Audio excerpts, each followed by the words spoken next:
الشيطان اللعين الرجيم بسم الله الرحمن الرحيم الحمد لله والصلاة على آلها اما بعد آج ایک مشہور غلطی کا ازالہ کرنا مقصد ہے۔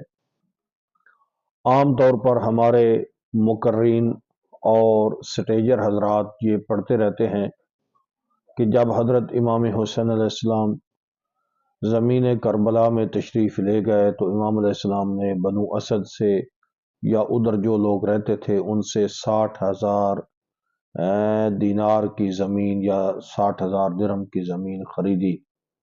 نہیں، ایسی بات نہیں ہوتی۔ پہلی بات تو یہ ہے کہ یہ کسی مستند تاریخ کی کتاب میں روایت ہے ہی نہیں کہ امام علیہ السلام نے خریدی۔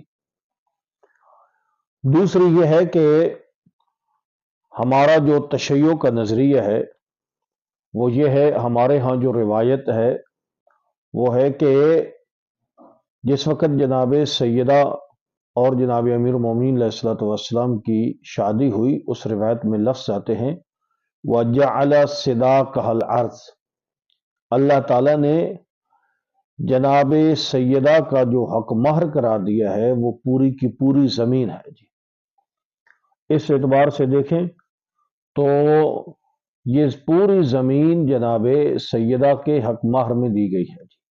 اور روایت میں ہے کہ مم مشا، جو اس زمین پر چلتا ہے بے بغض آل محمد مشا حرامن، جو جناب سیدہ اور ان کی اولاد کے ساتھ بغض رکھ کر مرتا وہ اس زمین پر چلتا ہے، اس کا چلنا اس زمین پر حرام ہے جی۔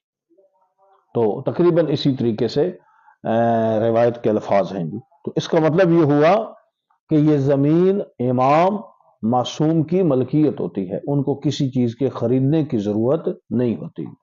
دوسرا، اصول کافی میں ایک بہت بڑی حدیث مبارکہ کتاب الحجت میں ہے، تیسری جلد میں ہے کہ حضرت امام محمد باقر علیہ السلام ارشاد فرماتے ہیں وجدنا فی کتاب علی، ہم نے امیر المومنین علیہ السلام کی وہ عظیم الشان کتاب جو رسول اللہ سے ڈائریکٹ امیر المومنین علیہ السلام لکھتے تھے، انشاءاللہ ہم کسی پیغام میں اس کتاب کی مزید وضاحت کریں گے۔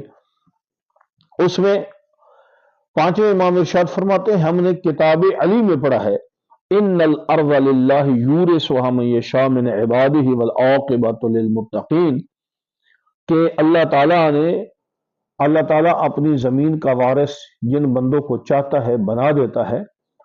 اس کے ذیل میں امام فرماتے ہیں آنا و اہل بیت الذین اورثنا اللہ الارض ونحن المتقون والارض کلھا لنا، امام فرماتے ہیں میں اور میرے اہل بیت، ان کو اللہ تعالیٰ نے پوری زمین کا وارث بنایا ہے۔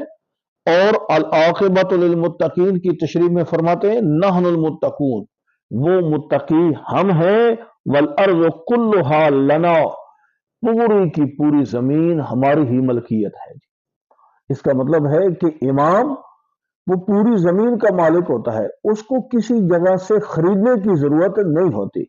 اس لیے یہ عام طور پر ایک بہت بڑی غلطی کی جاتی ہے۔ انشاءاللہ ہم اس کے اور بھی مناسب جو احادیث ہیں وہ پیش کریں گے کہ امام علیہ السلام کیسے پوری زمین کے وارث ہوتے ہیں۔ تو بہرحال یہ انتہائی ایک غلط روایت ہے کہ جو عام طور پر ہمارے ممبروں پر بیان کی جاتی ہے۔ اس لیے سامعین کو چاہیے کہ وہ ہر ممبر سے بیان ہونے والی روایت پر اعتماد نہ کیا کریں، بلکہ دیکھنا یہ چاہیے کہ یہ پڑھنے والا کس حد تک معتبر ہے، یہ خود کتنا پڑھا لکھا ہے جی۔ وصلی اللہ علی محمد و آلہ المعصومین۔